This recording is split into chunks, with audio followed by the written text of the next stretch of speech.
I spent most of my life living in this country up until I was maybe 22, 21, hating Mexicans.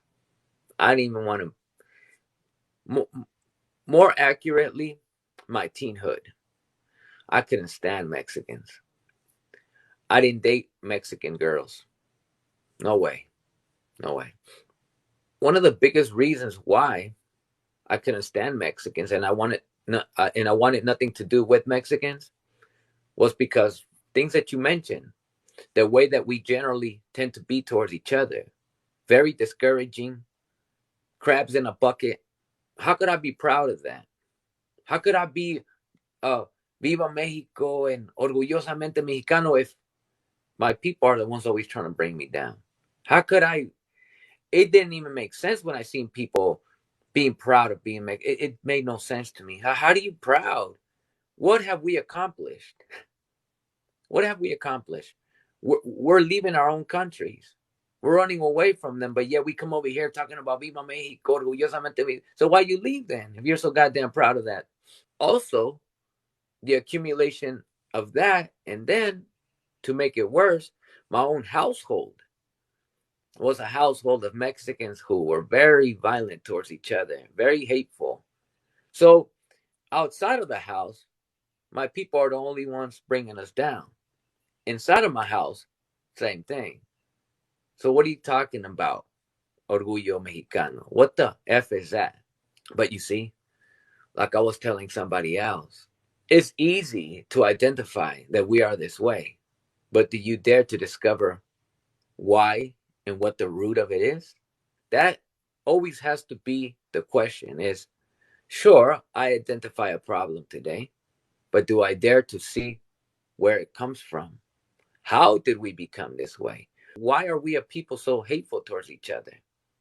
Well, one of the easiest things that we can do when we are first decolonizing, deconstructing, is identify that Catholicism, Christianity, Spanish, terms like Latino and stuff is the aftermath of being colonized. We are only speaking Spanish and identifying as Latino and Hispanic and being Catholics or Christians because it is the aftermath of being snatched away from our original culture and heritage and then being replaced by the colonizers. That's the easy part. The hard part, and the part that is not so common, is that we fail to understand that we were also taught to treat each other the same way that the colonizers treated our ancestors when our ancestors were being enslaved. One of the terms that I mentioned is mestizo, and one of the phrases is hijo de la chingada.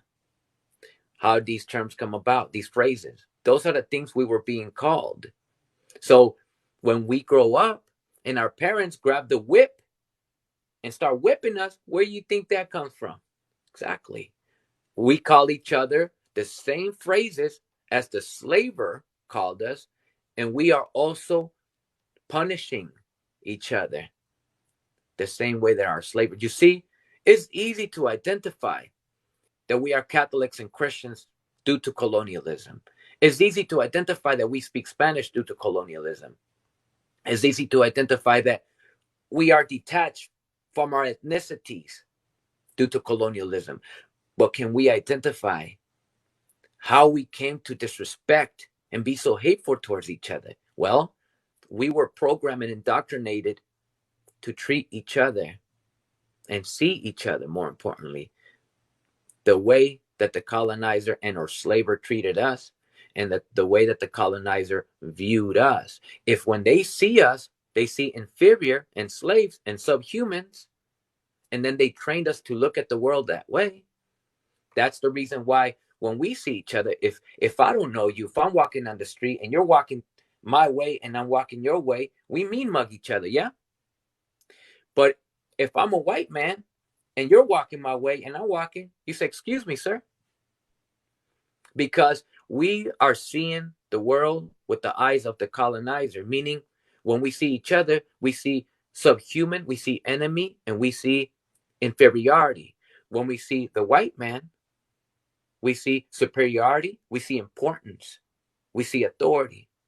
You see, those are the difficult things to identify.